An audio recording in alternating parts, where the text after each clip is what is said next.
Hello and welcome. The actual Mark back. How we doing? Actual good to thanks. be here. Are you alright, guys? I'm doing great. Good to be here. I should have said, boom, we're on. Because you sounded like James when you just said they're good to be here. Thank James you. English, because that's Boom, your we're thing. on. Good to be Don't here. make me Like laugh. Kevin I need Bridges to as try. well. Aye, Thank he's you. done it. We need to try and get some conversation on because I don't want to be sitting laughing the whole day, but it wouldn't make a very good podcast.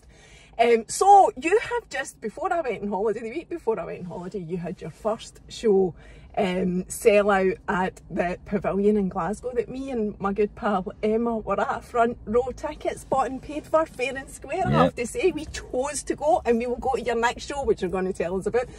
But anyway, right, so how does something like that come about? Because you're some boy, by the way. You, like, I have done a wee bit of research, like I said.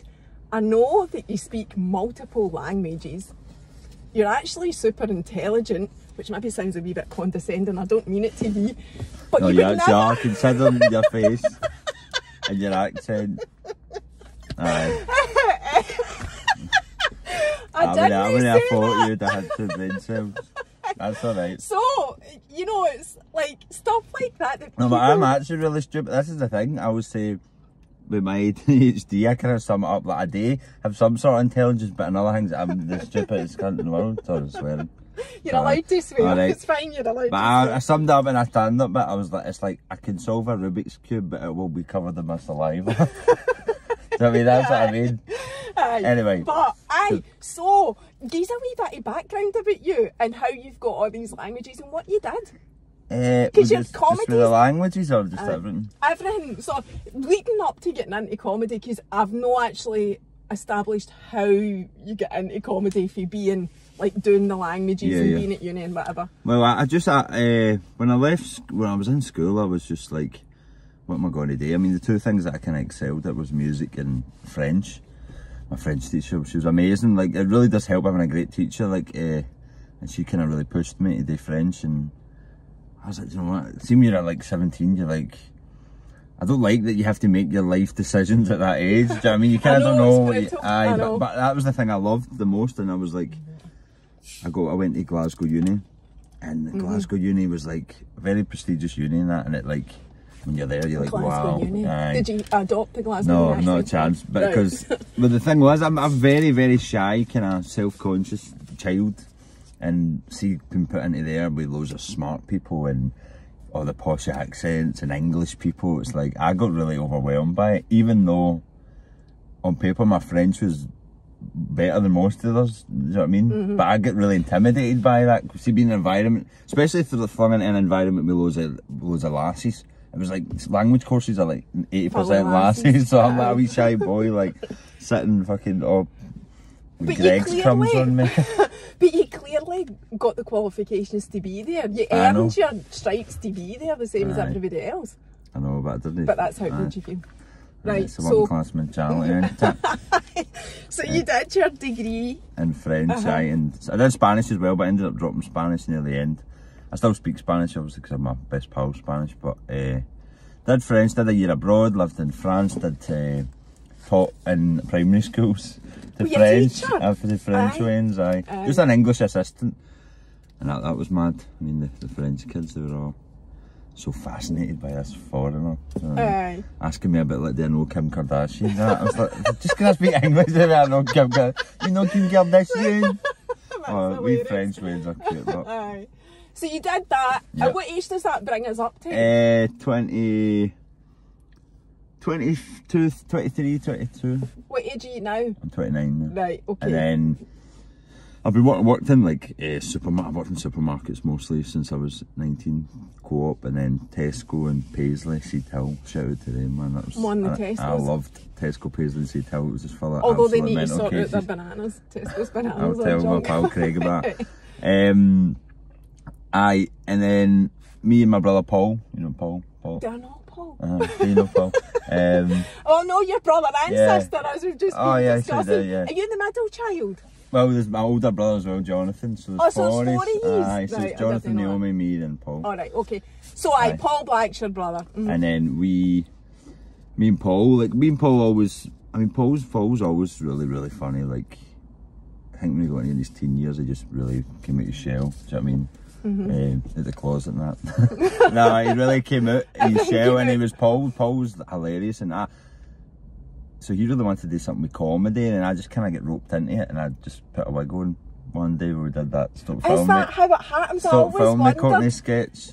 Oh, I meant to look them up because I saw you talking about them on the podcast, Riley's Gaff. I saw a bit of that. So I saw you talking about that, and I made a mental note. I made a mental note to look at them, and I forgot. Right, so I'll need to do that. So Stop Film Me Courtney. Listen to me, you'll love them. You'll love them. No, but people did really love those sketches, so we did. It's just basically me in a wig ranting like my mom. Do you know what I mean? I fag in my hand. Everybody loves that. Aye, they do. Kind of I think Paul kind of went on and did more of that on his TikTok, which really blew up for him as well, just the kind of mall. So is that how it started with the two? Aye, we did that. Aye, and then we just did the video because TikTok wasn't a thing really then. And did you put it out on Facebook? Aye, we just put it out and it just went pure viral, and then we went. What did we do? A follow-up sketch. We did a follow-up film sketch of these two characters, Courtney and their ma, and they're like collecting for charity and all that, and then it always ends with like Courtney's ma ranting, going mental at somebody. So that one. Then we did a follow-up one for that. Then we just started doing more sketches, and then Paul, the one that really went viral was Paul did a People Make Glasgow one. I don't know if you've ever seen the American Tourist walking about Glasgow. George Square. Aye. I didn't see that till years later, until somebody else on Twitter. I saw it on Twitter. Shared it, and by that time he was a much older guy, and I'm going, oh, that's Paul Black when he was pure dead young. It was funny that people were like thinking he was American. I think that's what we kind of like to do in sketches, apart from obviously me dressing in a wig, because obviously that's not realistic, but make it like people think, is this real or no? Do you know what I mean? And get annoyed about it. And people are like, is he American and all that? And then the best comment someone wrote, you can tell he's not American by the state he's teeth. That's true. But aye, so we did that, and then we started working with the BBC, then we sketches here and there, and and then Paul was always kind of generally directing it and writing most of it, and I was just kind of acting, and then... Because you've been in the background really for a long time, I feel. Too long. And then, I know, why? No, I started working with Paul, and it was good, it was going along with working with BBC, so I was just going along with it, do you know what I mean? And I was enjoying acting and things and getting paid for it, so... But I think just before the pandemic, it was... Obviously I never knew the pandemic was coming, but in 2019, Paul did like a BBC show, which I was in as well, called Pity Party. It was just like a 30-minute episode. And I was like, I really want to do stand-up. It's just something I always wanted to do, so... Put my name down at the stand, Glasgow. It took about... And that was it? You just thought, that's what I want to do? I wanted to try it, and then once I did it and got the buzz for it, I was like, wow, this is... So that was a while ago though? 2019, then you're talking 2 years of pandemic. End of 2021, me and Paul did our first Fringe show together. It was his show, but we did live sketches, and I was in the live sketches. Then we did more shows of the same show. That was that year, and then next year I did my first Fringe show on my own. That was just last year, wasn't it? No. Or was it the year before? Well, the year before I did one show at the Fringe, and it was just because I just felt I just wasn't prepared. So, I mean, I think it's been not to get too much into like why I've been off the rails. I can do that, but like I've just been doing it at such a kind of half-hearted pace. It's just like I've not been getting my full all it feels for like years. That without you even saying it, that's what it looks like. Like there's been something going on, whether it's in your mind or whatever, and you've suddenly just fucking towed the line. That's what it looks like. And so you've done your first show, which was insane. Were you still working in Tesco, by the way, or like doing your new job whilst you were... No, I was when I was in Edinburgh. I moved to Edinburgh Tesco and did like home delivery driving during the pandemic, which was brilliant. I've just done my stand-up. So, but have you quit that now? But I work at the art school as well. I've got 2 jobs, so I'm in transition to hopefully. I'm probably going to leave that at the end of the year. And then, so what are your 2 jobs? Comedy and the art school. Right. So it's no Tesco and comedy. No. Well, the Tesco, right? I love Tesco, but see, it came to a certain point where I was just like, I in the art school, I'm just looking after the students, and it's like me on my own, and I'm not getting bothered by a manager as much. So I have got a man. I just couldn't take another day in Tesco, a manager shouting at me. Yeah, it's a big thing. I know. Right, so that's how it happened, right? So how did you then, right, you've touched on going off the rails, and I do want to talk about that, because you're also like sober, as you said in your show. But the problem is, right, see when you say stuff like no, that's not what I'm going to say. It's hard to know what's a joke and what isn't when somebody's a comedian, right? So when you said on stage at the start, I'm 8 months sober, so it'll be 9 months now, is it? And I was like, is that a joke? Is that a joke, or is he so like? Is he? I didn't know. I think I'm going to say some of the weird stories I told, but the amount of months I'm 8 months sober. I got sober in November 2022 and got sober for 6 months, and then I went to France and did my first stand-up in French. My God, that would have been easy. It wasn't, but it went down really well. Oh, that's good. But I was in Paris on my own, and I was like, got a wee wine. And then that wee wine just transpired into, descended into chaos when I got home, because it was just that I flipped a switch in my head, like, it's alright, you can drink again. And do you believe you've got a problem, or do you just operate better sober? No, I believe I've got an addict's brain. I've got an addictive personality, and I believe I'm an addict.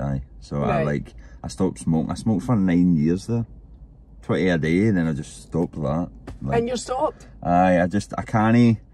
In my head, see if I have a fag right now, it just like sets up like that kind of fuck it button in my head. Do you know what I mean? And that fuck it button leads to, oh fuck it, just have a drink. Do you know what I mean? So I can't have anything really going into my system.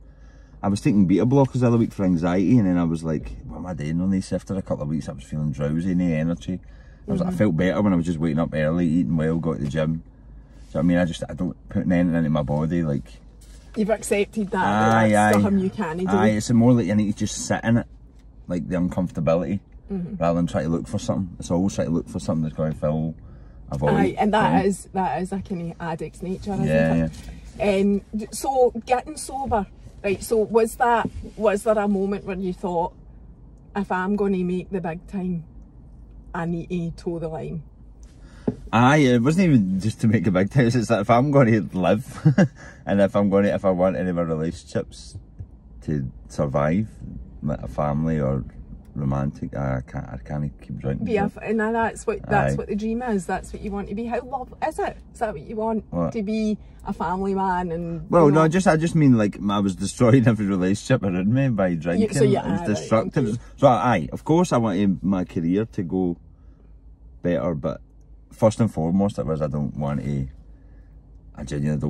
die, because I was really, really bad, do you know what I mean, on the drugs. Like, and some people might say, oh, how much worse than that? That's not that bad, but like, see, for me, it was bad enough. Do you know what I mean? Like the level of just self-destruct all the time. So I just had to, I was like, fuck this, I can't, like, I'm not getting anywhere with this. And recovery, being in recovery, like, some people don't shout about being in recovery, but I genuinely owe it to them. I want, like, you know, might talk about AA and all that all the time, but and everybody always says that when they talk about it. I'm not about to test, but hang me thinny. No, nobody's done that. No. But they have spoken. Well, yeah, I think you like to speak. You like to speak well of it, but as soon as you say it bad, it's like. But I'm in CA and AA, and that has been so crucial in my recovery, like connecting with other addicts. So you had people that could that you knew and met through recovery, or knew personally, that could help you with your recovery, and that helped. And that kind of got me in the door, because I knew people in recovery, and I thought it's got to be this mad culty thing where I go, it's like, sit down, you're an alky, and it is, and in a way when you go in, it can feel a bit like, what is that? What's going on here? Why are people praying? And is this about God, or is it no about God? And it's and just trying to realise that it's no about, we aren't all there because we want to point the finger and go, you're an alky, that. It's more like connecting with other addicts and helping other people is the way you heal yourself. Do you know what I mean? It's about, the main thing about recovery is helping other people, because the minute you start helping somebody,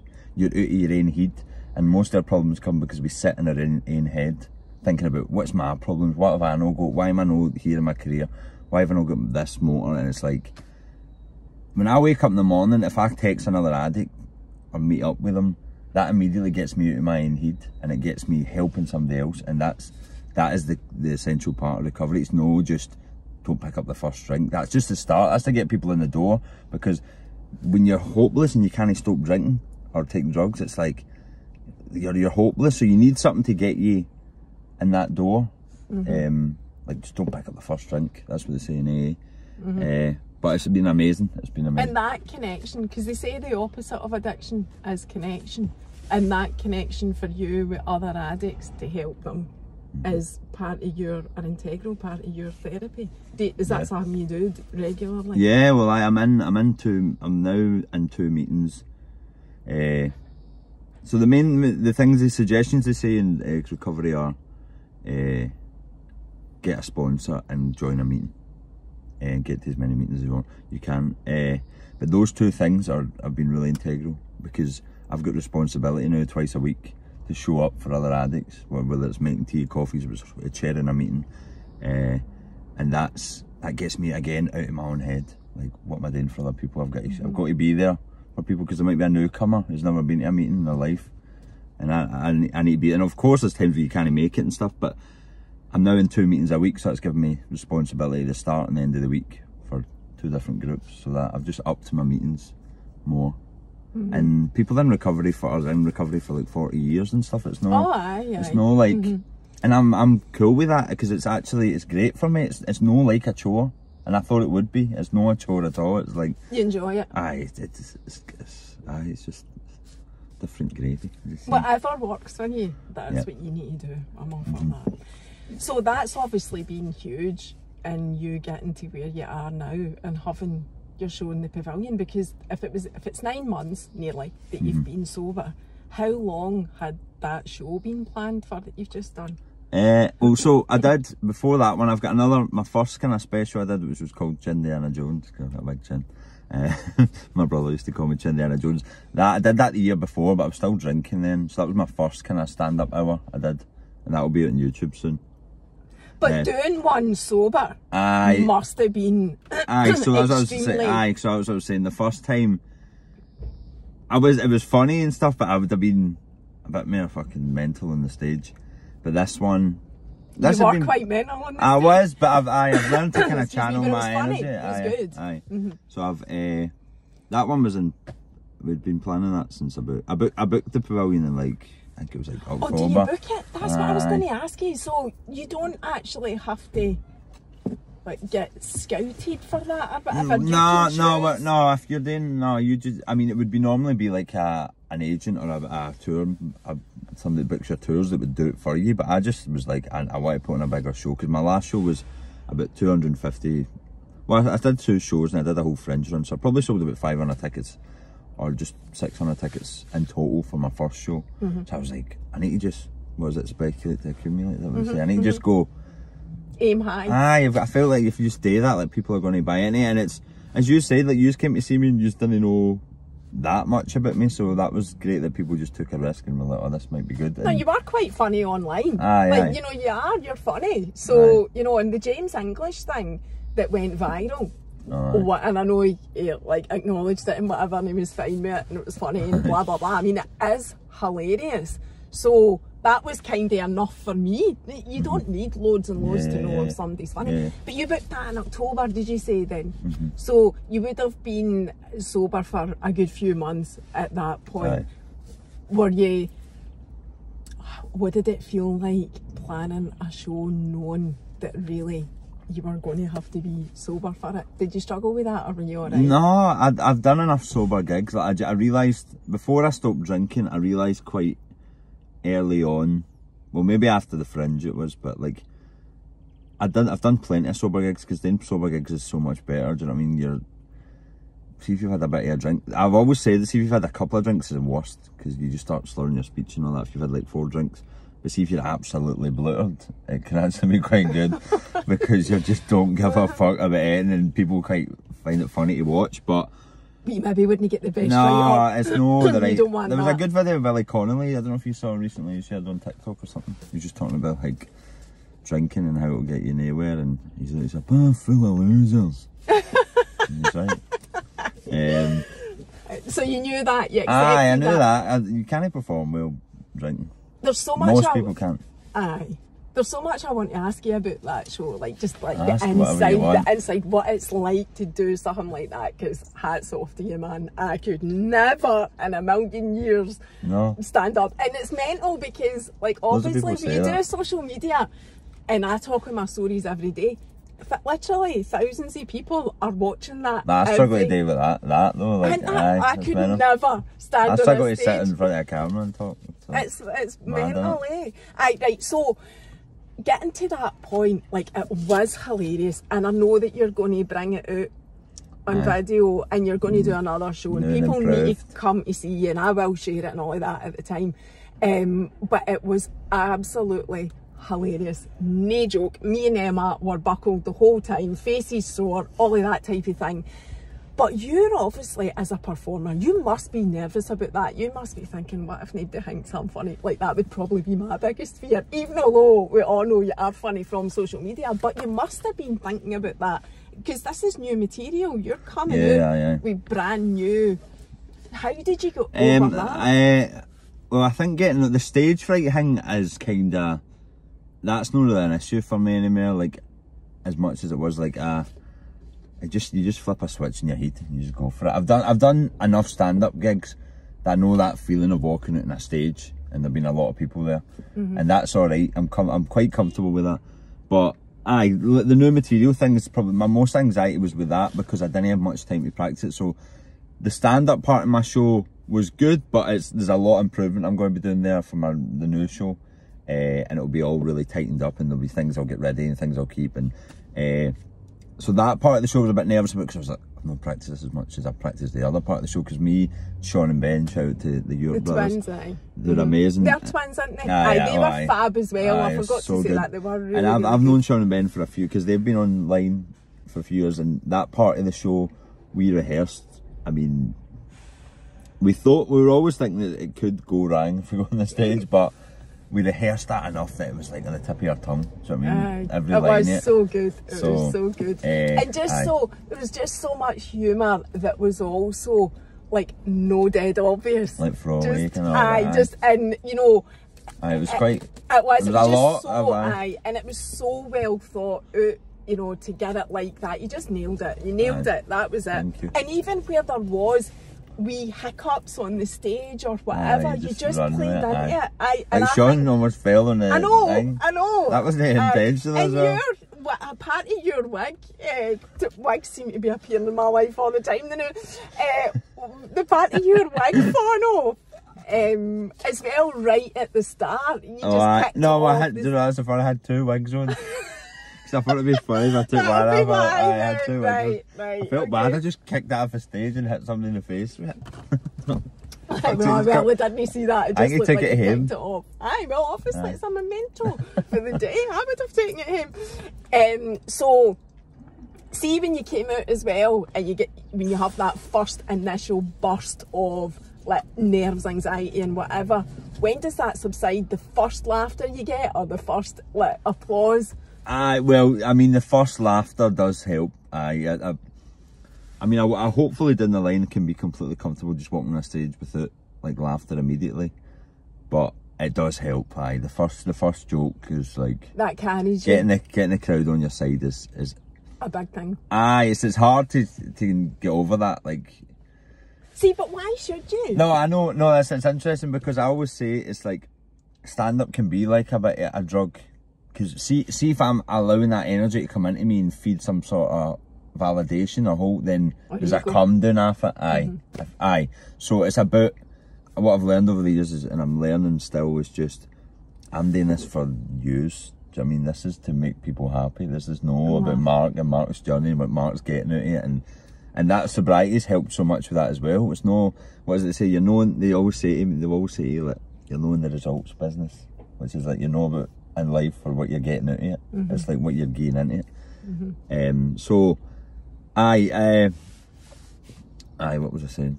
What about like when I was asking you when the nerves subside. Aye, and I've just went in a pure preacher about sobriety. But I like that, and now you've triggered my I want to ask you about spirituality and all of that, because that was very spiritual what you said there. But just about the nerves, so is it the laughter, the first laugh? Aye, the first big laugh. You? I mean, I've always, like my first joke I'd always do, and see if I was in a new room where people would probably not see my stuff, like just going out and going, I would go, one of my first jokes I used to always do was, I know what you're thinking, who put Tyson Fury in a tumble dryer? And then everybody just loved that joke. And I just tell a joke about being baldy, like how when I wear a turtleneck I look like a roll-on deodorant. I'll need to adopt that joke, because that'll be me soon. Aye, so like jokes like that, like, and it's hard because like, see once you do a joke like that, like kills, it's hard. Every time you're out at another gig you go, oh shit, I could just use that joke. And it's going to go well to start with, do you know what I mean? But if people haven't heard that joke, then it's alright to start with it. Aye. But you do get in your own head a bit like, oh, am I repeating? I don't want to repeat the same joke. But in saying that, boom, we're on, you keep saying that, and every time it's just as funny. So there is, you know, things that are repeatedly funny anyway. But I get what you're saying, you do always worry about being non-current, you know, and people just like, oh, I said that a million times. So I get that.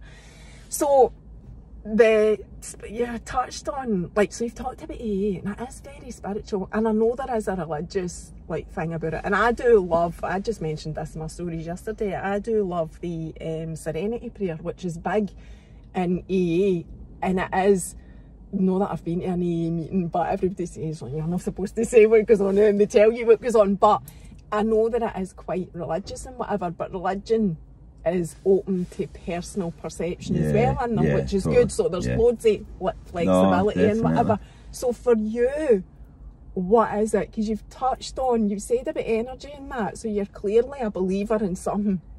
Well, the interesting thing is, like, me and Paul talked about this before, but we grew up going to like church. My dad was a mental boy for the Scheme, but he, like, in the Scheme in, like, I don't know if it was the 90s or 80s or something, they all just, loads of them started becoming Christians, so my dad was like really mad into the church. Like, but one of you is, so you'll need to tell me what church, because one of you is a Rangers supporter and one of you is a Celtic supporter, and your dad did that.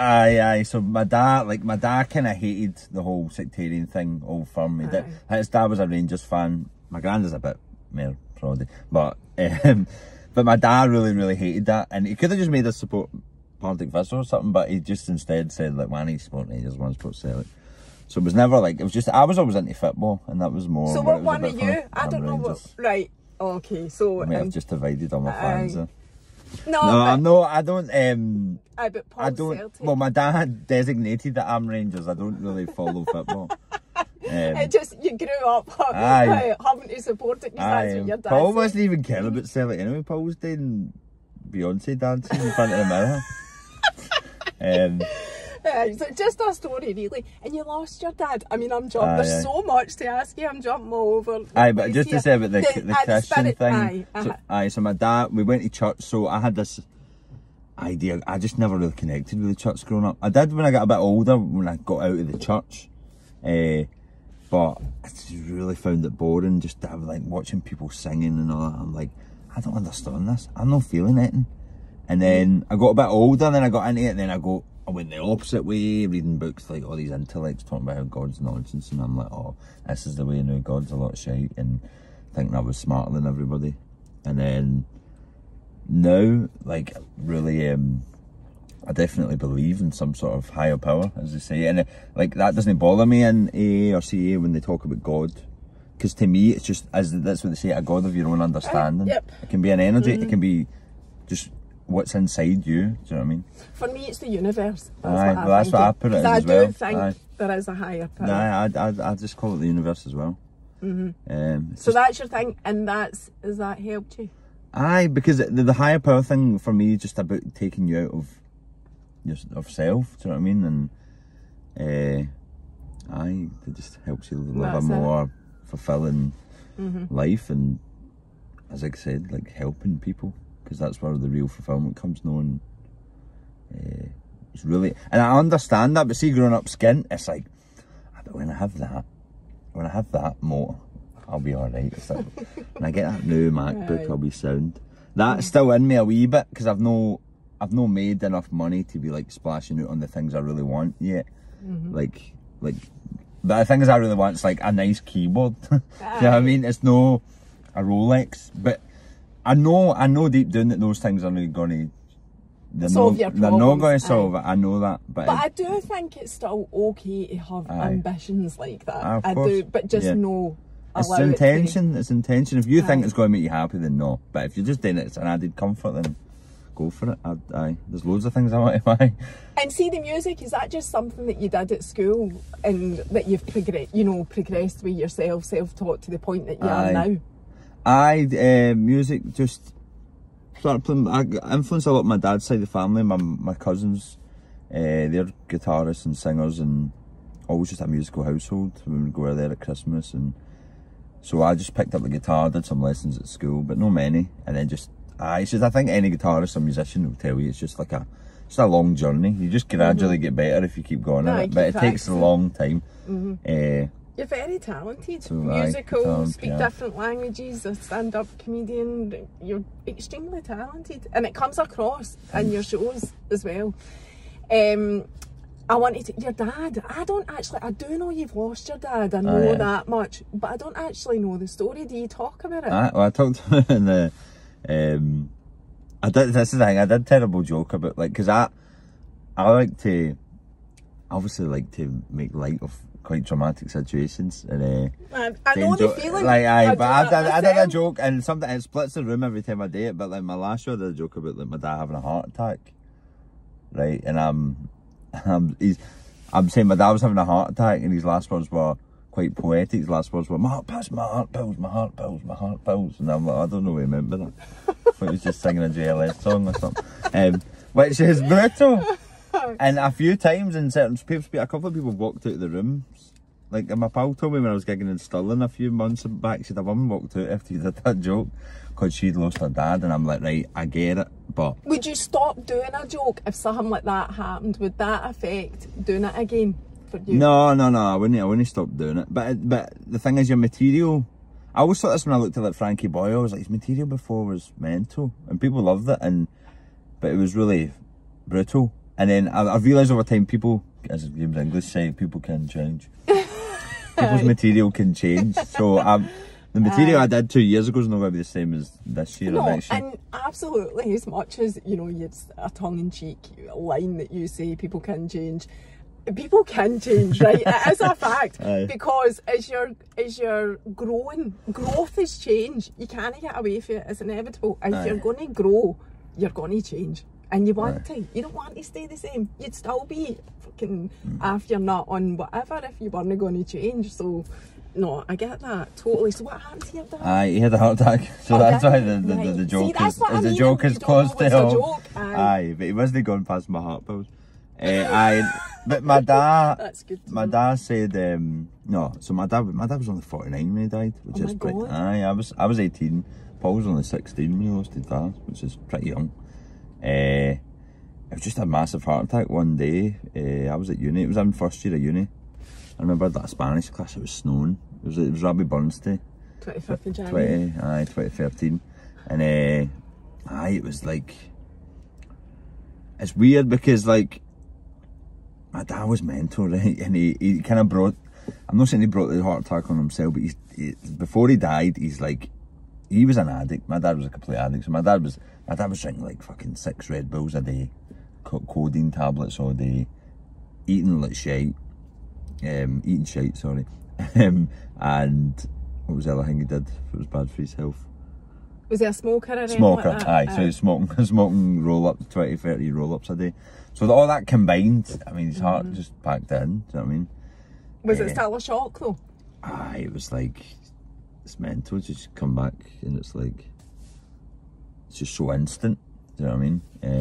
I was actually the last, it's like, but my dad, like, I won't go too much detail about my dad, right, but my dad was really mentally unwell. Like, he was very spiritual and for God, but the thing my dad, in hindsight, me and my siblings talk about it, because there's a lot of trauma there with our upbringing, but we talk about my dad. We kind of have more sympathy for my dad, especially in recovery. I have more sympathy for him to see how unwell he was. But the thing is, with unwell people do treat people closest to them like shit. Do you know what I mean? Like, and so just coming to terms with like forgiving my dad for as hard as it has been. Like, he's gone. What's the point in like hating him? And he did a lot of good for us, but that's the thing with somebody that's unwell. It's like they do great things, and you remember the great things, and you remember the fucking horrible things. But I just him being gone instantly. It was traumatic, but did it change you? I don't know. I was thinking the other day. I was like, would me and Paul have been doing the stuff we're doing if my dad was still here? I mean, I know my dad would be probably greeting watching us on stage, because he was like pure emotional, like. But I don't know. I don't know how our lives would have turned out if my dad was still there, because I don't know. He was genuinely, when he was alive near the end, because him and my mum got divorced for like 5 years when we were young. So he wasn't with your mum when he died? No, he was. They got back together and all right, we were like, okay. oh, for fuck's sake. Right. The second shotgun wedding, we're like, oh, for fuck's They got married twice? Aye. And I was like, oh no, this is not good. Oh really? You weren't happy? Well, I make the joke because it was like, my mum was also quite skint on her end, and it was like, oh, we've got my dad back, fuck's sake. And I'm like, oh, but we've got Sky Plus in 2 rooms. I'm like, it was great. So we had a bit more money coming into the house. My dad was like a railway and police chaplain. That wasn't that well paid, but just the two of them in the house and the man. It was decent. Sky Plus in the room. But so my dad, died heart attack. We did like 12 years, and it just over time, it's just with time you just, I don't know, you probably had people who die in the family. It's like, of course, everyone has. I don't know if you ever get over it, but time certainly does do something different to you. I don't even know if you do ever go over it. But anyway, I did wonder the story about your dad. With resentments, it's like resentment, that's another thing in recovery. They say resentment's the biggest offender in terms of resentment's what sends so many people back out the door. And resentment to me, I always thought was just hating somebody or hating something. It's like, it's more like the word resentment's like to resend. It's like you're resending the same thing in your head over and over again. So that if I'm sitting ruminating about what something my pal said 2 weeks ago or something, like, it's what that's done to me physically is no good. Do you know what I mean? So it's like resentment is the biggest offender. So you watch the opposite of no letting go. Aye, exactly. Was there anything that you would say? I know you don't blame anything or anybody else when you're kind of accepting your issues, right? But do you feel there was anything though that maybe triggered you getting into addiction, or being that person? Oh, aye. I mean, there's loads of studies and stuff. There's a great author called Gabor Mate. Have you heard him? Aye, I know them all. Aye. So like, but talking about how I've got ADHD, right? Because I've got these mad tics, and I'm going to ask you about them, but finish what you're saying. And because I just couldn't concentrate my whole, like, my French teacher did say this to me, and she summed it up well. She was like, Mark, she used to call me the absent-minded professor. She's like, Mark, you're fucking great at French, but half the time you're just staring at the window with your tongue out like that. And it's true, that's kind of sums me up. So I always thought my ADHD was the main cause of my addiction, and I'm realising that it's the childhood trauma is also linked to that. Do you know what I mean? It's not just, oh, I've got ADHD, that's it, this is why I'm like this. And without going into it, your childhood trauma, because I get the feeling we don't really want to go down that road today. Well, it's a long road to go down. But the childhood trauma has come from having a parent that was an addict and mental health issues. That's where it comes from. But you think now, on reflection, that's where you have... Aye, it's a mixture of many things. Like, because if you're growing up with low self-esteem due to having that kind of parent and all those things combined, it's just a cocktail for disaster. Would you say just in the last 9 months that's you getting over that? Aye, because I'm starting to see I'm starting to leave everything up to God. That's the, like, or whatever you want to call God, the universe. Universe. It's like, that is the biggest thing that I've talked to my sponsor about, and it's like, see, just saying, just giving everything to something else, that higher power, even money, everything, and just knowing everything will be alright has been the hardest thing, but it's like the most freeing thing. If I wake up in the morning and meditate and go, do you know, there's so many great analogies you hear in recovery, like some belters and some really funny. Like, this isn't an analogy about that, but one of the best lines I always tell is a guy in recovery, so I'm not going to specify who, but he's talking about blaming everybody for his problems, and he's like, I was blaming my mom, blaming my ways, blaming my wife for all my problems, and he goes, I just realised I had to fucking put down the blame for her.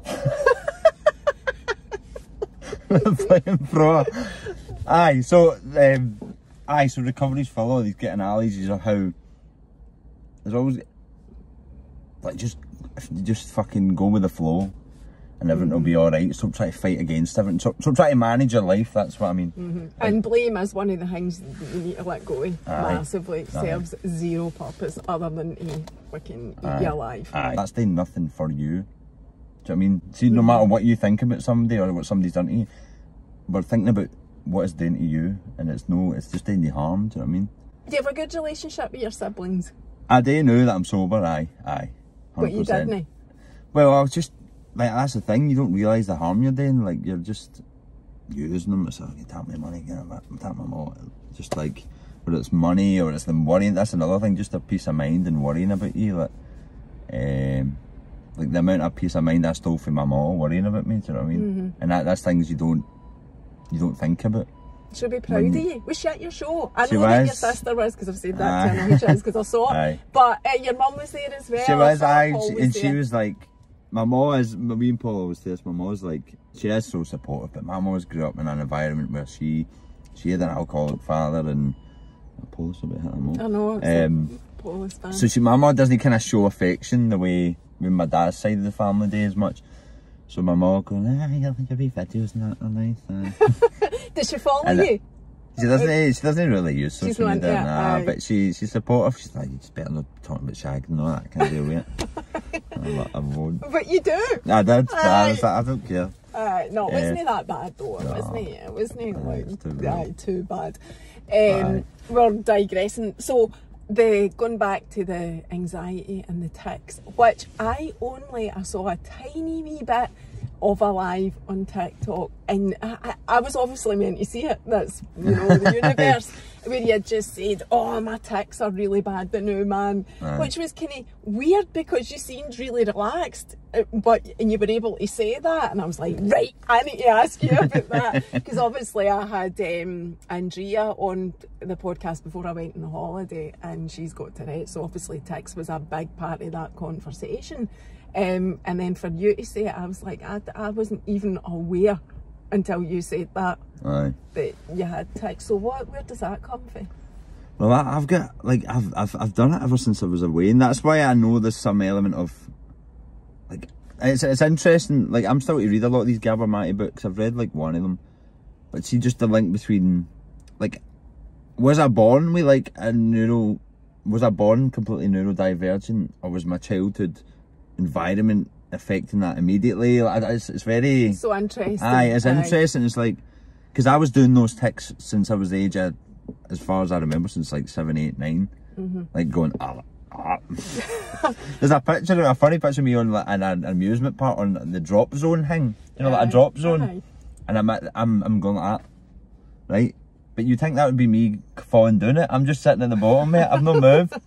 So I'm just ticking all the time, and they're different all the time. Last year I was doing one when I was tensing my leg, and it looked like I was crip walking. I was walking down the street like that, like a gangster. And my pal was like, "Why are you walking like that?" That's my tic. And then recently it's like my neck, like, but I'm really doing damage to my neck the amount of times I'm going like that. I'm like actually crunching my neck each time, and it's no. Or doing that with my jaw. So have you been diagnosed with ADHD? Well, I'm actually got an appointment next week, but I don't think, I'm kind of glad I've had a while to wait for it, because it's made me think about medication more, and I know there's actually a shortage of medication now, but I don't know if I think knowing I've got ADHD might be enough for me, just as a kind of... To try and manage it yourself. Aye, because seeing sobriety, like see if you're no sober and you've got ADHD, you're fucked. You're not fucked. I'm not saying it's hopeless, but if you're drinking and taking drugs, it is 10 times as chaotic, and that's what I was doing. So it's like now that I'm in a kind of default position, when I'm back to zero, I'm looking about, I'm like, when I'm sober, I can kind of manage this. Although I've got my tics. I would say my tics are probably one of the main things that I'm still like, how the fuck do I get rid of them? Do you know what I mean? But I don't know if I'd want to take medication. I just see how it is with medication. It's like you take one dose and you're like, oh, I need more. And then I've just got a thing in my head, as I was saying earlier, about being dependent on pills. But some people are on ADHD medication, they say it's great and they have a more structured life. But it's like everything, it's a personal journey. It's up to you. You know, there's no right or wrong. It's just finding what fits with you and what you're happy with. But you don't take anything. No. Even for the old anxiety, which is... No, because like I told you, I took beta blockers the other week. And, they kind of help for stage fright, but I don't like getting into a habit of doing that before I go on a stage. But I've done that before a few gigs, and it has like completely fucking destroyed any form of nerves I had before. Because for me, like, nerves get in the way of my performing. I like, sometimes people enjoy that kind of adrenaline, but sometimes if I'm nervous, it gets in the way. Aye. Do you know what I mean? No, I get that. Aye, no, that's how I would be. I wouldn't be able to do it for that reason. Just freeze almost. Aye.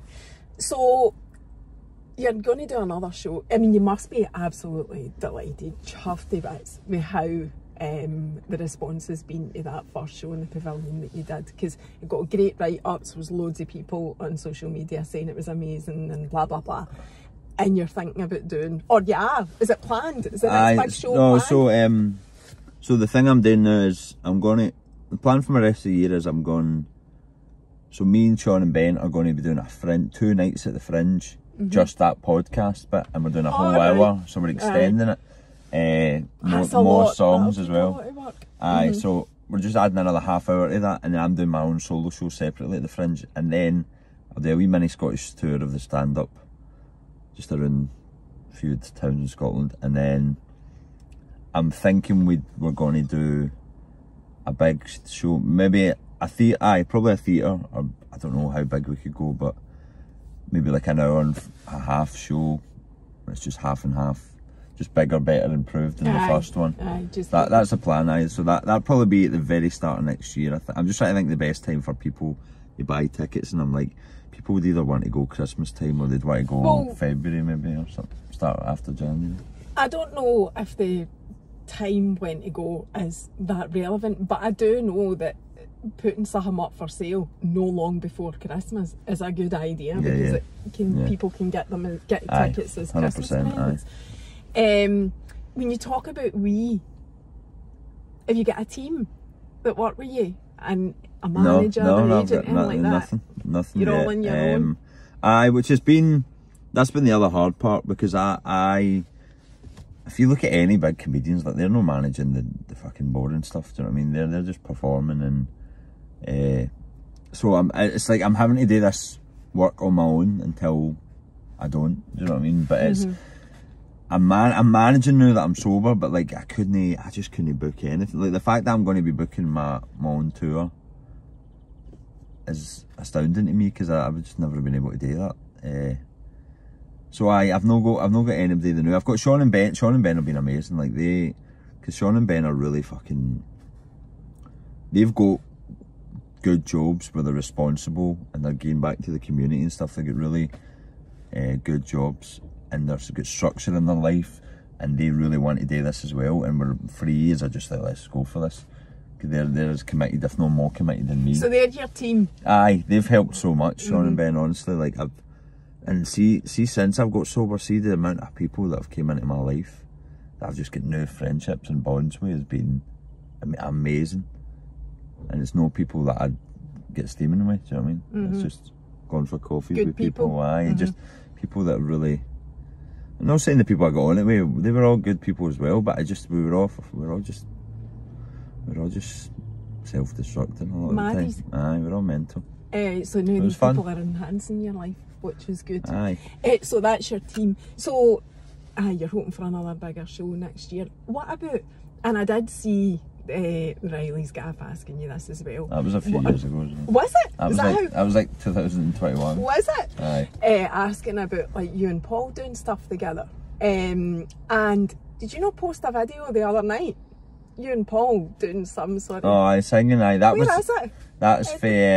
oh no, I had to take it down. What happened? I didn't tell Paul I was posting it, and it is essentially his video, so he was like, you take it down.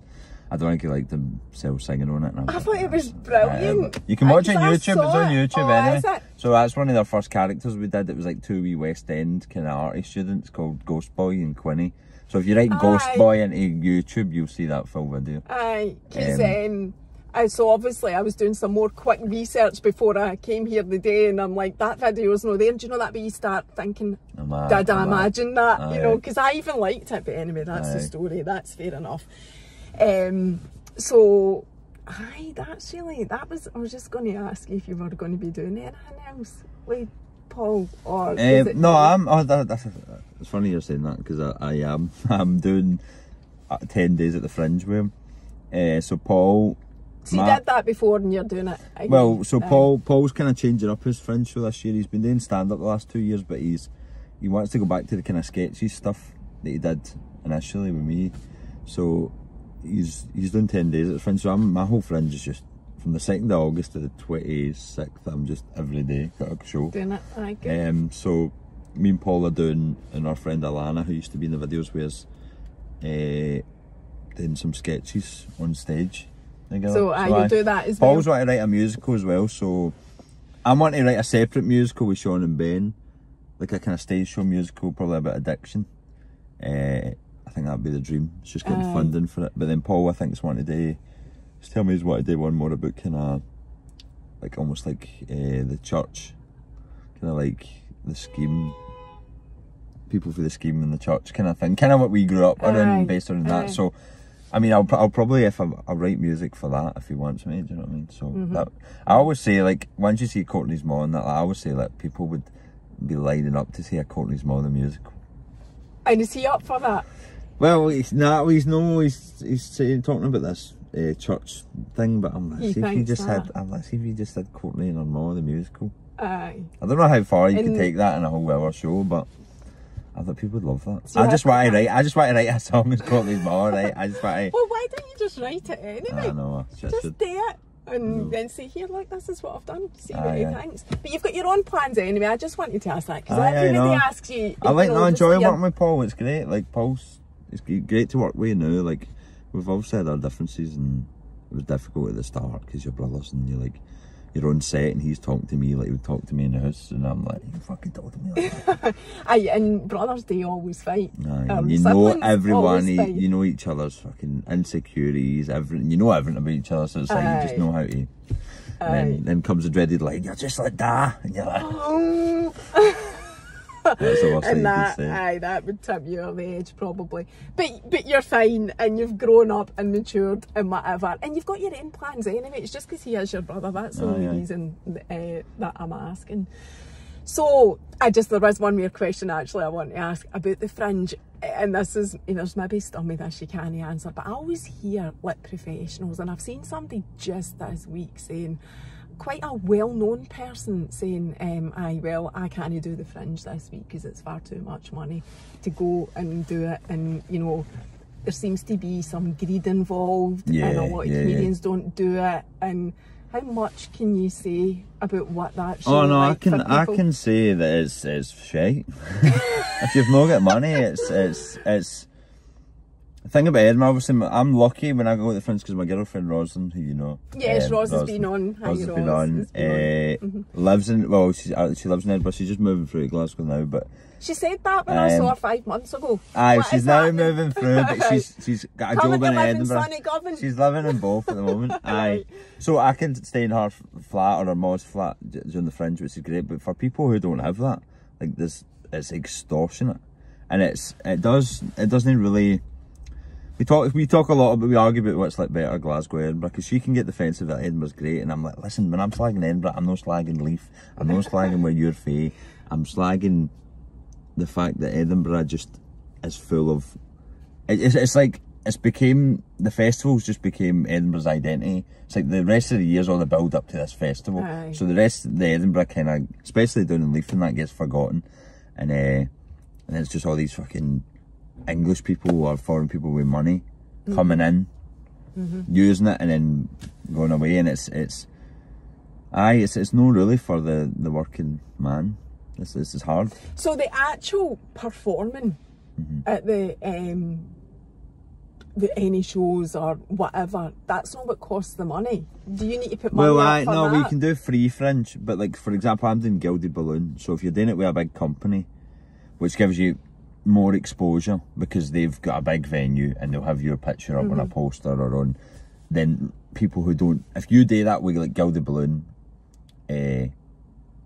people who are coming to the fringe who don't know you are you're more available for them. Like they're more likely to see you, not knowing you because you're there. Yeah, exactly, and not because you can do the free fringe where you can just go to wee venues. Aye, and then people just put in money in a hat at the end. So like, we've never really done that. I've just because Gilded Balloon, we kind of got to know Katie and our mum, Katie and Karen, and they kind of got Paul in to do a show, and they're the Gilded Balloon people. Aye. But they're great. But it does cost. Do you know what I mean? It's no like, I've been fortunate because I know Katie. She's helped me out a bit, like with my fringe registration and stuff. Like they basically just took it off at the end. The money I owed them rather than like. So you still pay it, you just get. I just got a bit. I got a bit of help because I did the UK competition called So You Think You're Funny in 2022, and I came second. Wow. So that was a big achievement, but it doesn't really. It's what you put in after it that gets you somewhere. And is it worth doing it though? Is it full like the opportunity? Aye. I think it is worth doing it, but how many times I don't know. Like, it can be quite soul destroying if you're going year on year out and not getting anywhere. Like I watch, like for example, I always use my wee brother as an example, and people like Gary Falls as an example, and even Gary Meeko as well. They've all forged their own way and built their own audience, and they're doing big venues. Do you know what I mean? And they're making a living off doing this. So it's like, I quite like that the power's been taken away from these places like the Stand and stuff like that, and you're able with social media to just. I was just going to say, I've said that loads. Social media gives everybody an equal opportunity and platform, and it does. You know, take the power away from the people that have in the past had the power and that type of stuff. Right, thanks very much. That's been pure banging. That's us at an hour. So when you've got your big show coming up or anything, I'll share it. Thank you very much. Yes. Hopefully see you up there. Buzzing. Doing great things. Thank you. No I've worries. loved it. See you later. Bye. Bye.